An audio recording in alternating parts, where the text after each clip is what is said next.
নমস্কাৰ জেআৰজি ব্লগলৈ সকলোকে স্বাগতম জনাইছো। আজি আমি আলোচনা কৰিবলৈ লৈছো যোগানৰ দৰ স্থিতিস্থাপকতা নিৰ্ণয় কৰা উপাদানসমূহৰ সম্পৰ্কে। ইতিমধ্যে আমাৰ আগৰ ভিডিঅ'বিলাকত যোগানৰ সকলো কনসেপ্ট আমি আলোচনা কৰিছো। যিসকল ছাত্ৰ-ছাত্ৰীয়ে আগৰ ভিডিঅ'বোৰ চোৱা নাই তেওঁলোকে আগৰ ভিডিঅ'খিনি চাই ললে যোগান কি, যোগান বিধি কি, যোগান স্থিতিস্থাপকতা কি সেই সম্পৰ্কে তেওঁলোকৰ স্পষ্ট এটা ধাৰণা নিশ্চয় হ'ব। এতিয়া আজি আমি আলোচনা কৰিম factors determining of price elasticity of supply অৰ্থাৎ দৰৰ যোগান স্থিতিস্থাপকতা নিৰ্ণয় কৰা উপাদানসমূহ কি কি, যে দৰ যোগান স্থিতিস্থাপকতাক প্ৰভাৱিত কৰা উপাদানসমূহ কি কি। আমি জানো যে যোগানক বিশেষভাৱে প্ৰভাৱ পেলায় দৰে।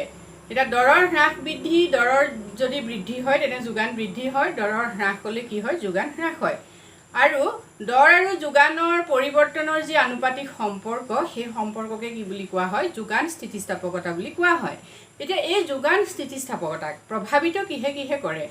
বহুতো উপাদান আছে যিবিলাক উপাদানে কি কৰে, যোগান স্থিতিস্থাপকতাক প্ৰভাৱিত কৰে। এতিয়া যোগান স্থিতিস্থাপক নে অস্থিতিস্থাপক অৰ্থাৎ ইলাষ্টিক নে ইনইলাষ্টিক সেই সম্পৰ্কে আমি কেনেকৈ জানিম, বা সেই যোগানক স্থিতিস্থাপক হ'বনে যোগান অস্থিতিস্থাপক হ'ব, সেইটো কিহে নিৰ্ণয় কৰিব? সেইটো নিৰ্ণয় কৰা কিছুমান কি আছে উপাদান আছে, ফেক্টৰ্ছ আছে। সেই ফেক্টৰ্ছখিনি কি কি আমি চাই লওঁ। প্ৰথম ফেক্টৰ্ছটো হ'ল ইজি এভেইলেবিলিটি অফ ইনপুটছ অৰ্থাৎ উপাদানৰ সহজলভ্যতা। এতিয়া দ্ৰব্য এটা উৎপাদন কৰা যিবিলাক দ্ৰব্য সেই দ্ৰব্যবিলাক উৎপাদন কৰিবলৈ আমি জানো কি হয়, ফেক্টৰ্ছ লাগে। ফেক্টৰ্ছ আমি জানো যে উপাদান চাৰিটা, land, labour, capital and organisation. এই লেণ্ড, লেবাৰ, কেপিটেল এণ্ড অৰ্গেনাইজেশ্যনবিলাকৰ অৰ্থাৎ ভূমি, শ্ৰম, মূলধন আৰু সংগঠন এই দ্ৰব্যবিলাকৰ দৰৰ ওপৰত কি হয়, যোগান স্থিতিস্থাপকতা নিৰ্ভৰ কৰে।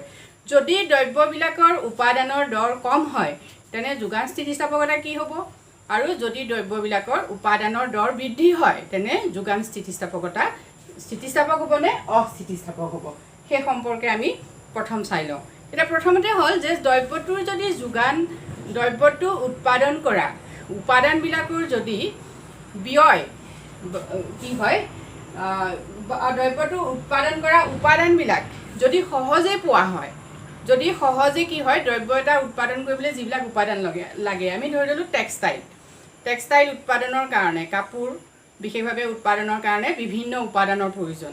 আমি সেই উপাদানবিলাক আমি যিবিলাক মেটেৰিয়েলছ যেনেকৈ শ্ৰমিক, কপাহ বা যিবিলাক মেচিনেৰী যিবিলাক গুডছ সেই বস্তুবিলাকৰ কি হয়, আমি সহজে সেই বস্তুবিলাক পাব পাৰোঁ। গতিকে তেনেকুৱা ধৰণৰ বস্তু যদি দৰ বৃদ্ধি হয় তেতিয়া কি হয়, যোগান বৃদ্ধি হয়, অৰ্থাৎ কি হ'ব, যোগান তেতিয়া কি হয়, স্থিতিস্থাপক হয়, অৰ্থাৎ দৰে কি কৰিব, যোগানক প্ৰভাৱিত কৰিব। ঠিক আছে। নেক্সট আমি চালোঁ, যেনে ধৰি ল'লোঁ আমি ইজি এভেইলেবিলিটি অফ ইনপুটছৰ ক্ষেত্ৰত আমি এটা দ্ৰব্য ধৰি ল'লোঁ গ'ল্ড, সোণ। এতিয়া সোণ উৎপাদনৰ ক্ষেত্ৰত চাওঁ, আমি সোণ উৎপাদন কৰিবলৈ এটা কঠিন কাম। সোণ উৎপাদন কৰিবৰ কাৰণে যিবিলাক উপাদান লাগে সেই উপাদানবিলাক নিশ্চয় সহজে পাব নোৱাৰি। গতিকে সেই উপাদানবিলাক সহজে পাব নোৱাৰাৰ বাবে কি হৈছে, সোণৰ দাম যিমানেই নাবাঢ়ক কি কৰিব নোৱাৰে, যোগান বৃদ্ধি কৰিব নোৱাৰে। গতিকে তেনেকুৱা ধৰণৰ যিবিলাক প্ৰিচিয়াছ মেটেল হয় সেই মেটেলবিলাকৰ সাধাৰণতে কি হ'ব, যোগান স্থিতিস্থাপকতা কি হ'ব, অস্থিতিস্থাপক অৰ্থাৎ ইনইলাষ্টিক।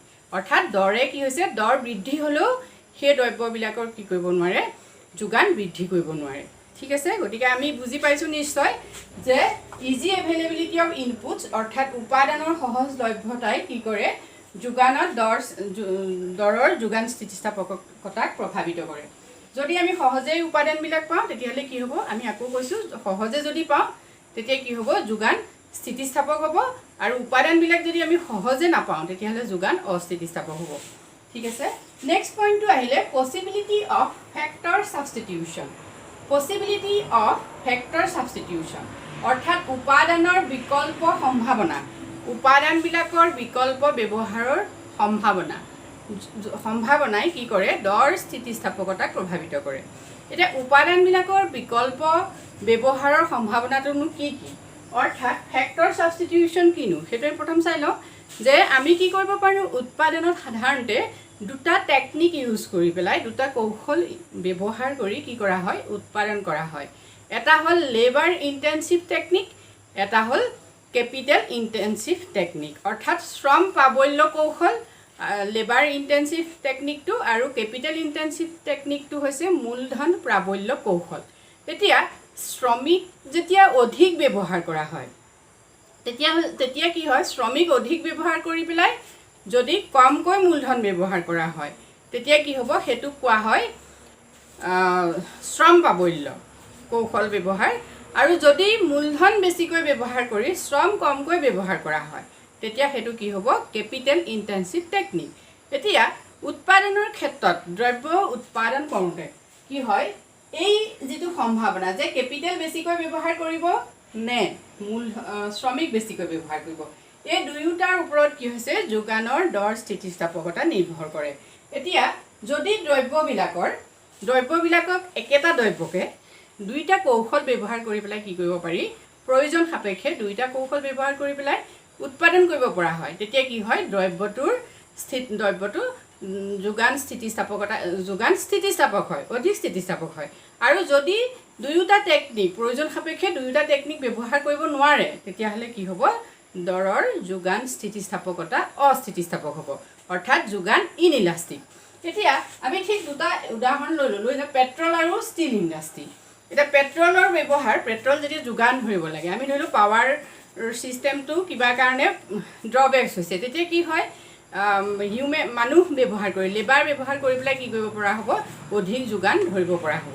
কিন্তু আমি যদি ষ্টিল ইণ্ডাষ্ট্ৰিৰ ক্ষেত্ৰত চাওঁ, ষ্টিল ইণ্ডাষ্ট্ৰিত লেবাৰৰ আমি মেচিনেৰী যিবিলাক গুডছ, ইনষ্ট্ৰুমেণ্টেল যিবিলাক গুডছ, সেই গুডছবিলাক প্ৰয়োগ কৰিহে কি কৰিব পৰা হ'ব, ষ্টিল উৎপাদন কৰিব পৰা হ'ব। এতিয়া সেই তেনেকুৱা ক্ষেত্ৰত কি হৈছে, প্ৰয়োজন হ'লে বা ইচ্ছা কৰিলে কি কৰিব নোৱাৰে, লেবাৰ তাত ইউজ কৰি পেলাই মেচিনেৰী গুডছৰ বিকল্প হিচাপে লেবাৰ ইউজ কৰি পেলাই কি কৰিব নোৱাৰে, ষ্টিল উৎপাদন কৰিব নোৱাৰে। গতিকে সেই ক্ষেত্ৰত কি হ'ব, ষ্টিলৰ উৎপাদনৰ ক্ষেত্ৰত যোগান কি হ'ব, অস্থিতিস্থাপক, আৰু এফালে পেট্ৰলৰ উৎপাদনৰ ক্ষেত্ৰত বা ব্যৱহাৰৰ ক্ষেত্ৰত কি হ'ব, যোগান স্থিতিস্থাপক। নিশ্চয় ছাত্ৰ ছাত্ৰীসকলে আয়ত্ত কৰিব পাৰিছে। নেক্সট পইণ্টটো আহিলে কষ্ট এণ্ড ফিজিবিলিটি অফ ষ্ট'ৰেজ। এতিয়া কষ্ট অৰ্থাৎ ব্যয় আৰু ফিজিবিলিটি অফ ষ্ট'ৰেজ, যিটো ষ্টক মানে জমা ৰখাৰ সুবিধা ব্যয়, দ্ৰব্য এটাৰ জমা ৰখা সুবিধাৰ যিটো ব্যয়। এতিয়া আমি দ্ৰব্য এটা ষ্ট'ৰ কৰিবলৈ যাওঁতে, দ্ৰব্য এটা সংৰক্ষণ কৰোঁতে ব্যয় কেনেকুৱা ধৰণে হয়, যদি ব্যয় বেছি হয়, দ্ৰব্য এটা সংৰক্ষণ কৰোঁতে যদি ব্যয় বেছি হয় বা বহুত বেছি সময় দ্ৰব্যটো কি কৰিবলগীয়া হয়, সংৰক্ষণ কৰি থ'ব পৰা হয়, ব্যয় কমতো যদি দ্ৰব্য এটা আমি বহুত বেছি সময় সংৰক্ষণ কৰিব পাৰোঁ তেতিয়া কি হ'ব, দ্ৰব্যটোৰ দৰৰ যোগান স্থিতিস্থাপক হ'ব। আৰু যদি আমি দ্ৰব্যবোৰ বেছিকৈ সংৰক্ষণ কৰি বহুত দিন ৰাখিব নোৱাৰোঁ বা দ্ৰব্যৰ সংৰক্ষণৰ ব্যয় বেছি হয় তেতিয়া কি হ'ব, দ্ৰব্যটোৰ যোগান অস্থিতিস্থাপক হ'ব। এতিয়া আমি এটা উদাহৰণ ঠিক লৈ ল'ব পাৰোঁ। এতিয়া কাৰ কোম্পানী এটাই কি কৰিব পাৰে, যিকোনো কাৰ সংৰক্ষণ কৰি থৈ দিলে, মানে গাড়ী সংৰক্ষণ কৰি থৈ দিব পৰা হ'ব। এতিয়া গাড়ী যেতিয়া বহুদিন সংৰক্ষণ কৰি থ'লে তেতিয়া কি হ'ব, গাড়ীৰ দৰ বৃদ্ধি হ'ল, দৰ বৃদ্ধি হোৱাৰ লগে লগে কি কৰিব, গাড়ীৰ যোগান বৃদ্ধি কৰি দিব, মানে বজাৰত বিক্ৰীৰ বাবে বেছিকৈ উলিয়াই দিব পাৰিব। কিন্তু আমি যদি চাওঁ ভেজিটেবলছৰ ক্ষেত্ৰত, ফিছ বা যিকোনো ধৰণৰ খাদ্য সামগ্ৰী তেনেকুৱা বা ফ্ৰুইটছ তেনেকুৱা দ্ৰব্যৰ ক্ষেত্ৰত কিন্তু সঞ্চয় কি কৰিব নোৱাৰে, বহুত দিন কৰিব নোৱাৰে। গতিকে তেনেকুৱা ধৰণৰ যিবোৰ পাৰ্চিয়েবল গুডছ বুলি কয়, অতি সহজে যিবিলাক দ্ৰব্য নষ্ট হৈ যায়, তেনেকুৱা ধৰণৰ দ্ৰব্যৰ ক্ষেত্ৰত কি হ'ব, যোগান অস্থিতিস্থাপক। ঠিক আছে। নেক্সট পইণ্টটো আহিলে নেচাৰেল কনষ্ট্ৰেইণ্ট, অৰ্থাৎ প্ৰাকৃতিক প্ৰতিবন্ধকতা। এতিয়া প্ৰাকৃতিক প্ৰতিবন্ধকতাৰ ক্ষেত্ৰতো কি হয়, যোগান স্থিতিস্থাপক আৰু অস্থিতিস্থাপক হ'ব পাৰে। এতিয়া আমি সাধাৰণতে চাওঁ, কিছুমান জলবায়ুগত সম্পৰ্ক থাকে শস্য উৎপাদনৰ ক্ষেত্ৰত। এতিয়া আমি আপেলৰ কথা ক'লোঁ, আপেল আমি নিশ্চয় ছামাৰ ছিজনত নাপাওঁ, গ্ৰীষ্মকালত আমি আপেল নাপাওঁ। ঠিক তেনেকৈ আমাৰ মেংগ' কথা ক'লোঁ, মেংগ' আমি কি পাওঁ, ছামাৰ ছিজনতহে আমি, এতিয়া এইটো সময়ত গ্ৰীষ্মকালতহে মেংগ' হয়, কঁঠাল হয়, কিন্তু উইণ্টাৰ ছিজনত আমি সেই বস্তুবোৰ নাপাওঁ। ঠিক তেনেকুৱা ধৰণৰ প্ৰাকৃতিক যিবিলাক প্ৰতিবন্ধকতা, সেই প্ৰতিবন্ধকতায়ো কি হয়, দ্ৰব্যৰ যোগান স্থিতিস্থাপক আৰু অস্থিতিস্থাপক কৰিব পাৰে। মানে সেই বস্তু প্ৰাকৃতিক প্ৰতিবন্ধকতায়ো কি হয়, দৰৰ যোগান স্থিতিস্থাপকতাক প্ৰভাৱিত কৰে। নেক্সট আহিলে ৰিস্ক টেকিং, অৰ্থাৎ ক্ষতিশংকা বহন, অৰ্থাৎ ইণ্ডাষ্ট্ৰীবিলাকে বা উৎপাদকজনে কি কৰিব পাৰে, যদি ক্ষতি বহন কৰিব পাৰে যে ক্ষতি মানে ৰিস্কটো যদি তেওঁলোকে বেছি লয় তেতিয়া কি হয় দ্ৰব্যৰ যোগান স্থিতিস্থাপক হয় অৰ্থাৎ উৎপাদন তেতিয়া তেওঁলোকে বৃদ্ধি কৰি পেলাই কি কৰে দ্ৰব্য বেছিকৈ যোগান বজাৰত ধৰিব পাৰে যদি ৰিস্কটো কমকৈ লয় তেতিয়া কি হয় দ্ৰব্যৰ যোগান অস্থিতিস্থাপক হয় নেক্সট পইণ্টত আহিলে the number of farms in a industry যিকোনো এটা ইণ্ডাষ্ট্ৰি অৰ্থাৎ উদ্যোগৰ যিবিলাক প্ৰতিষ্ঠান থাকে উদ্যোগ এটা কি হয় উদ্যোগ এটা কেনেকৈ গঢ় লৈ উঠে বহুতো প্ৰতিষ্ঠানৰ কি হয় সহযোগত এটা উদ্যোগ হয় এখন ফাৰ্ম তেনেকৈ নিৰ্দিষ্ট 10-12 বা বিভিন্ন আমি কিমান সেইটো সংখ্যা নকওঁ যে বহুতো প্ৰতিষ্ঠানৰ সহায়ত কি হয় এটা ইণ্ডাষ্ট্ৰি গঢ় লৈ উঠে এতিয়া সেই ইণ্ডাষ্ট্ৰিবিলাকৰ এটা ইণ্ডাষ্ট্ৰিৰ ভিতৰত থকা প্ৰতিষ্ঠানৰ সংখ্যা যদি বেছি হয় লাৰ্জ নাম্বাৰ অফ ফাৰ্মছ হয় তেতিয়া কি হ'ব সেই তেওঁলোকে উৎপাদন কৰা দ্ৰব্যৰ যিটো যোগান স্থিতিস্থাপক সেইটো কি যোগানৰ দৰ স্থিতিস্থাপকতা কি হ'ব তেতিয়া অধিক হ'ব অৰ্থাৎ যোগান স্থিতিস্থাপক হ'ব ইলাষ্টিক হ'ব কাৰণ তেওঁলোকে কি কৰিব পাৰে বহুত যেহেতু প্ৰতিষ্ঠান আছে বহুত প্ৰতিষ্ঠানে উৎপাদন কৰি কি কৰিব পাৰে যোগান বৃদ্ধি কৰিব পাৰিব ঠিক তাৰ বিপৰীতটো হ'ব যদি কি হয় ফিউ মানে খুব কম পৰিমাণৰ প্ৰতিষ্ঠান থাকে ইণ্ডাষ্ট্ৰি এটাৰ ভিতৰত যদি কম পৰিমাণৰ প্ৰতিষ্ঠান থাকে নিশ্চয় কি কৰিব হ'ব দ্ৰব্যৰ দৰ বৃদ্ধি হ'লেও তেওঁলোকে কি কৰিব নোৱাৰিব যোগান বেছিকৈ কৰি বৃদ্ধি কৰিব নোৱাৰিব অৰ্থাৎ দ্ৰব্যৰ যোগান বৃদ্ধি দ্ৰব্যৰ দৰৰ কি হৈছে বৃদ্ধিয়ে যোগানৰ কমকৈ প্ৰভাৱিত কৰিব তেতিয়া কি হ'ব যোগান অস্থিতিস্থাপক হ'ব নিশ্চয় ছাত্ৰ ছাত্ৰীসকলে অনুমান কৰিব পাৰিছে নেক্সট পইণ্টটো আহিলে দ্য টেকনিক অফ প্ৰডাকশ্যন অৰ্থাৎ উৎপাদন কৌশল দ্ৰব্য এটা উৎপাদন কৌশলৰ ওপৰত দ্ৰব্যৰ উৎপাদন বিশেষভাৱে নিৰ্ভৰ কৰে এতিয়া আমি উৎপাদন কৌশল বুলি কওঁতে আমি জানো যে দুটা উৎপাদন কৌশল থাকিব এটা হ'ল ট্ৰেডিশ্যনেল মেথড এটা হ'ল মডাৰ্ণ মেথড অৰ্থাৎ পৰম্পৰাগত পদ্ধতি আৰু ইটো হৈছে আমাৰ আধুনিক পদ্ধতি বুলি ক'লে আমি বুজি পাওঁ কি হাই টেকন'লজি ইউজ কৰি পেলাই যদি উৎপাদন কৰে তেতিয়া কি হয় দ্ৰব্যৰ উৎপাদন বৃদ্ধি পায় অৰ্থাৎ দৰ অকণমান বৃদ্ধি পালে কি হ'ব দ্ৰব্যৰ উৎপাদন বৃদ্ধি হ'ব অৰ্থাৎ যোগান বৃদ্ধি হ'ব তেতিয়া কি হ'ব যোগানৰ দৰ স্থিতিস্থাপক হ'ব আৰু যদি আমাৰ যিটো কৈছোঁ আমি পৌৰাণিক পদ্ধতি ব্যৱহাৰ কৰি পেলাই উৎপাদন কৰে তেতিয়া কি হয় দ্ৰব্যৰ দৰ বৃদ্ধি হ'লেও যোগান অধিক বৃদ্ধি কৰিব নোৱাৰে গতিকে তেতিয়া কি হ'ব যোগান অস্থিতিস্থাপক হ'ব গতিকে টেকনিক অফ প্ৰডাকশ্যনে কি হয় দৰৰ যোগান স্থিতিস্থাপকতাক বিশেষভাৱে প্ৰভাৱিত কৰে নেক্সট আহিলে টাইম অৰ্থাৎ সময় এটা অতি গুৰুত্বপূৰ্ণ উপাদান যোগান স্থিতিস্থাপকতাৰ ওপৰত প্ৰভাৱ পেলোৱা সময় অতি গুৰুত্বপূৰ্ণ উপাদান আমি আগৰ ভিডিঅ' এটাত সময়ে কেনেকৈ